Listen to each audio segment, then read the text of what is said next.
Before we go into Bake Off the Professionals, let's talk about British Bake Off. Sure. So you went and applied for it. Like, what was the whole process for nobody who knows what that's like? So X Factor vibes or what? I don't even know. I don't know what X Factor is saying, but basically it's like at the end of every series they say like, if you feel like you got what it takes to impress. At the time it was Paul and Prue. It's the first year of Channel 4. Apply, Great British Bake Off, blah blah blah. So it was my second year of university at the time, and it's like an online application, background information, and then it gets to a point where it's like, how confident are you in the baking disciplines? So you've got your cakes, your biscuits, your breads, and then you just have to be honest, because people that's got onto the show after me, they might see me in the street or whatever, like, oh, how'd you get through? I was like, with the application, just be honest. You don't have to be perfect at every single discipline. So my I hate choux pastry. I hate choux pastry and I hate bread. I just find bread so boring to make. It's delicious. I'm like, nah. And choux pastry is so like temperamental, innit? You can use the same recipe over and over again, but the outcome will just be different every single time. So I said that in my application, and then after that they call you in, you do like a screen test, you got to bring in a couple bakes, and then there's like a long period of time you have to wait. And at the time I was at uni, so I'm in my lectures, I'm not even paying attention, like I'm just like doodling, and then they'll just randomly call me there's a specific number. I'm like, oh, miss, who's my Philippa was my lecturer at the time. I was like, Philippa, I need to leave for a second, run outside. And then they'll tell you if you like progressed. And then we was rehearsing for my end of year performance.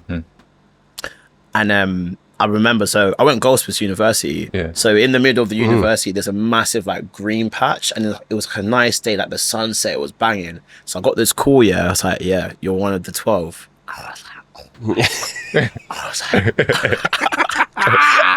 Obviously they're like, don't tell anyone. Obviously man had to tell his mom, innit? But like, of course. But it was mad. But then obviously it's great getting on the show, but also you kind of want to do decent enough, innit? Like you want to, so you don't want to be the first one out, because you just don't, like, do you know what I mean? And especially me being young from Hackney, like, all the boys were like, so it's like, I want to do good for myself, but also I want to kind of represent. Do you know what I'm saying? Yeah. So I said to myself, at least, so there's 10 weeks, at least halfway, at least. And I got to week 8, so I was happy. That was your target? Yeah. At least. Yeah. Because you come 5th, right? 5th, yeah. Yeah, I mean, look, but it's funny because, and this is not just saying it because you're here, but when I think of British Bake Off, there's a selective few that I remember from it, and you're one of them. Yeah. And my mother-in-law's in there, and she was saying, it's not Liam Charles, is it? I was like, yeah. So yeah, he's coming on, and she wants to get a photo with you later. Yeah, so if she's looking after the baby at the moment. But yeah, like, so you come 5th in that. So what happens after Bake Off then? Yeah, I mean, honestly, it varies, because like stereotypically they say like the further you go, the more opportunities you get. I only went to the quarterfinal, but like I feel at the time when I got eliminated, the reception of me going out was like, I was like, whoa. Why do you think that was? I don't know, bro. To this day, I don't know. But like, I don't know. I think because on the show, I was myself. I was 19 at the time. I thought, I love baking, innit? And that's, for me, that's the only reason why I'm on the show. So if there's anything else that comes from it, then the stars will align, innit? But I remember, because obviously we recorded in advance. So when it comes out, like, I'm eliminated, I'm not over it, but I'm kind of like, okay, it's coming. I'm actually just counting down the days, like, this is the week I'm going to get eliminated. Yeah. So I didn't watch it, but the day it came out, right, mate, it was mental. Like, people like smashing their TVs, and I'll get tagged on them like on Facebook, because at the time, 2017, Facebook is still kind of there, but not. And then it was mental. Even like I'll go to like central London, I'll never forget the week of, right, this random old man came up to me, he goes, I'm so sorry. I'm like, in my brain, I'm like, dude, I'm not dead. Do you know what I mean? Like, do you know what I mean? But I get like, you know, you're invested in these people that are baking, because it's like it's a very wholesome show. Everyone kind of like looks after each other, sort of thing. So I so get it, but like it was mad. Even like the other day, I was in New York. Yeah.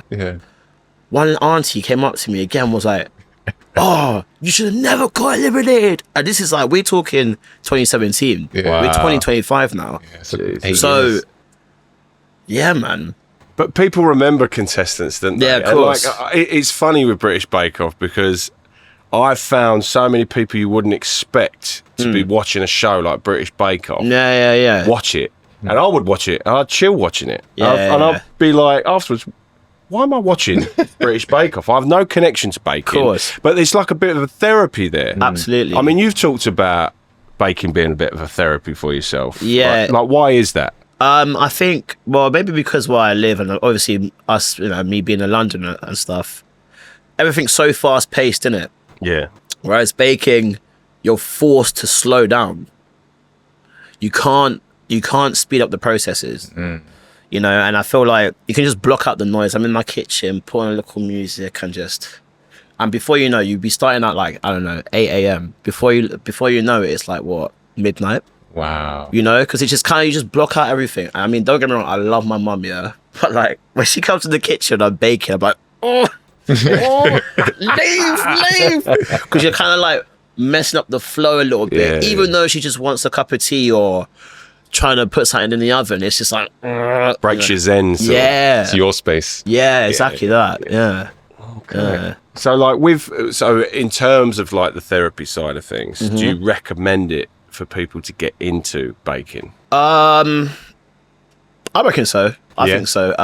For me, it's, again, it just slows me down a lot, because apart from baking, my life is, I don't want to admit it, but my life is very like very fast paced, isn't it? So and also you get something tasty out of it as well. So where I live, I get along really well with my neighbours. So when I make something, I just go around to like Liam's. I got one of my best friends called Liam. Right. Liam. Okay. So I go to his house, and then we just, you know, chop it up. They call it millionaire shortbreads, and yeah, man, donuts. Yeah. Big shout out to Liam. Yeah. Shout out to Curly. So what's something that anybody who's into British Bake Off, what's something that you could tell us you wouldn't expect about being on the show? Behind the scenes. Without getting killed. Yeah. You see how, okay, I'll tell you one thing, yeah. You see on the show, right, it looks like there's only about 12 people in there. The host and the judges, yeah. Bro, that tent is busy. Really? Yeah, because you remember, you've got the soundies, you've got the cameramen, you've got the producers. There's a whole team in it. But how they film it, because they're wicked professionals, yeah. It looks so like airy and just chill, and there's no pressure in that. But on like, say like the first episode, or even for professionals or the main show or juniors, the tent is well busy. Really? Yeah, that's the only thing I can probably say. Like, yeah, Bit different here and here. huh? It's 3 people in here. That's it. 3 people. Oh, the BBC over there, they're all filming everything. All over there. Paladdy Canio's got a camera in his hand. Did you ever bake anything on the show that you thought, you know what, I need to throw this in the bin? This is just awful. Quite a few times, actually. Really? If there were, so before, obviously you get a brief about, like, you know, pretty much every week, right? And I said to myself, if there was going to be 2 weeks that take me out of the competition, it was week 3, which is bread. Okay. And week 8. So it was like a forgotten bake. So like bakes that were, you know, famous like hundreds of years ago. Okay. And I made like tea cakes for the signature, but like they were so raw. Okay. I overslept that day. I missed the alarm. One of the chaperones had to come and get me. I didn't even bloody shower that day. Wow. Yeah. So my head was like all over the place. Yeah. Practice loads at home, but on the day they were raw as anything. Wow. And my showstopper wasn't that great either. Yeah. So you just had a bad day. Horrid. Yeah. But luckily, it's like, you know, like earlier in the competition or the show, you kind of want to just be you want to be better than the last person. Yeah. So you don't me personally, you don't want to peak too soon, because there's like that expectation for you to be first every week, where you kind of just want to grow into it. Yeah. You know what I mean? With your confidence as well. So yeah, week 3 was a horror show. Okay. It sounds like, sorry, this sounds like the athletics mindset for me. Because like you got to train, you got to practice. Of course. I didn't know that you did so much practicing before you actually do the actual one on the day. Yeah, so you get briefs. They'll probably give you like a couple of weeks in advance, and then it's up to you how much you want to practice, bud. Because, I mean, don't get me wrong. You can go there after one practice and wing it. But remember, this is not your kitchen. It's a completely different environment. So you kind of want to just hold it down as much as you can. Is there people that do that? Yeah. I mean, don't get me wrong. I've done it. Okay, when did I do it? I did it. It was week 5. It was dessert week. And the showstopper, was it week 5? Yeah, week 5. Yeah. The showstopper was trifle terrine. So just like, you know, multiple layers of different types of desserts. So you can have your panna cotta, your jellies, but we had to have one baked element, right? Yeah. So I practiced it at home. So it was like a blondie base, hazelnuts in it, the panna cotta, orange jelly, chocolate shards. I thought, yeah, I don't need to practice this once. I was like, this is lit. Mum loved it. I was like, yeah, we're good. You got mum a sign of approval. Bro, you see when I was in that tent, yeah? Because nothing set. The jelly didn't set. And obviously you have to do it in reverse. So you have the baked element at the bottom. So that goes in last. So the jelly's the first thing that you actually put into the tin, right? So if your jelly's not set, the rest is curtains, isn't it? Wow. So by spirit, I remember. So I made the jelly now. I'm looking at it, I'm thinking, this is not right. But I'm like, but also I'm on time. But this doesn't look right. But I'm on time. So what do I sacrifice? I said, you know what? I was put it in the freezer, man. It'll be fine.